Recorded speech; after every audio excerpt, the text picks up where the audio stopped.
नमस्कार, मी प्रशांत कुलकर्णी। महालय श्राद्धामध्ये अनेक वेळेला वेगवेगळे विचार आपल्या लोकांमध्ये संभ्रम निर्माण करत असतात।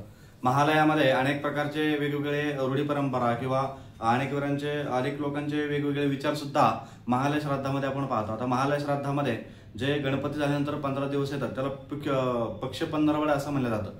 त्या पक्ष पंधरवड्यामध्ये जे आपले पितर गेलेले असतील त्या पितरांचं श्राद्ध करायला सांगितलेलं आहे। आता अनेक लोक असं म्हणतात की गयाला आम्ही श्राद्ध करून आलोय, तर ह्या पक्ष पंधरवड्यामध्ये श्राद्ध करायची गरज नाही, किंवा तिथल्या गुरुजींनी असं सांगितलंय की पुन्हा कधी श्राद्ध करू नये।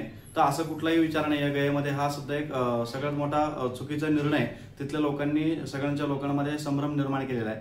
असं कुठलाही गयामध्ये श्राद्ध केल्यानंतर वर्ष किंवा आयुष्यभर श्राद्ध करू नये असा कुठलाही निर्णय किंवा कुठलाही उल्लेख कुठल्याही ग्रंथामध्ये येत नाही। विशेष पाहिले गेलं तर मत्स्य पुराणामध्ये या श्राद्धाविषयी अनेक विषयाला सांगितलं जातं किंवा अनेक विषयी या श्राद्धाविषयी बोललं जातं की श्राद्ध कर्म हे नित्यनेमाने करावं लागतं, की श्राद्ध कर्म नित्यनेमाने करून त्या पितरांना आपण ज्या तिथीला ते पितर गेलेले असतील त्या पितरांना त्यांना पूर्णपणे भोजन देऊन त्यांची पूजा अर्चा करून आपण जसं म्हणतो की श्रद्धेने केलेलं कर्म त्याला श्राद्ध म्हणलं जातं। म्हणून श्राद्ध कर्म हे श्रद्धेने करावं, ज्या त्या तिथीला करावं, जेणेकरून पितर तृप्त होतील। अनेक सुद्धा यामध्ये एक वेगळा विचार सुद्धा येतो।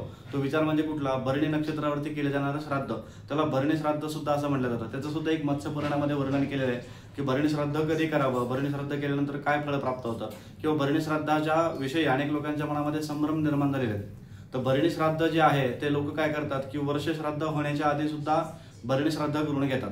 तर भरणी श्राद्ध वर्ष श्राद्धाच्या आधी करणं हे सगळ्यात चुकीचं मानलं गेलेलं आहे। कारण अनेक लोकांच्या मनामध्ये निर्माण होतं की 6 महिन्यापूर्वी कुणीतरी गेले, किंवा नातेवाईकामध्ये 6 महिन्यापूर्वी गेले, 3 महिन्यापूर्वी गेले, एव्हाना 9-10 महिन्यापूर्वी गेले आणि पक्ष पंधरवड्याला आहे आणि त्याच्यामध्ये भरणी श्राद्ध करायला सांगितलंय। तर भरणी श्राद्ध म्हणजे काय की त्याला अनेक वेळेला आपल्या मराठीमध्ये अनेक वेळेला नावं त्याला पडलेले आहेत। कुणी भरणी श्राद्ध म्हणतं, कुणी त्याला मिळवणी श्राद्ध म्हणतं, किंवा त्याला जे म्हणतं की चौक भरणी सुद्धा कुणी म्हणतं।